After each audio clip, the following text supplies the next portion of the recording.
శ్రీశైలంలో మరోసారి సైబర్ నేరగాళ్ల నకిలీ వెబ్సైట్ల దందా బయటపడింది.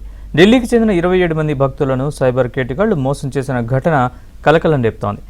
భక్తులు వసతి కోసం మల్లికార్జున సదన్ పేరుతో ఉన్న నకిలీ వెబ్సైట్ ద్వారా రూమ్స్ బుక్ చేసుకున్నారు. ఫేక్ ఐడితో భక్తుల నుంచి 15,000 రూపాయల వరకు వసూలు చేసినట్లు తెలుస్తోంది. ఆన్లైన్లో చెల్లింపులు చేసిన తర్వాత భక్తులు శ్రీశైలం చేరుకున్నప్పుడు అసలు విషయం బయటపడింది.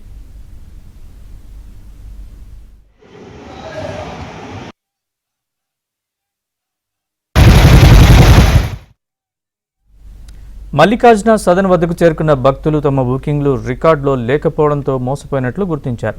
దీంతో బాధితులు ఆలయ అధికారుల్ని పోలీసులకు ఫిర్యాదు చేశారు.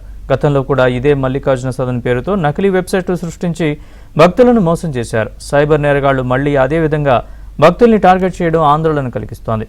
సైబర్ కేటుగాళ్ల చేతిలో మోసపోయిన 27 మంది భక్తులకు ఉచితంగా దర్శనం, వసతి కల్పించారు ఆలయ ఈవో శ్రీనివాసరావు.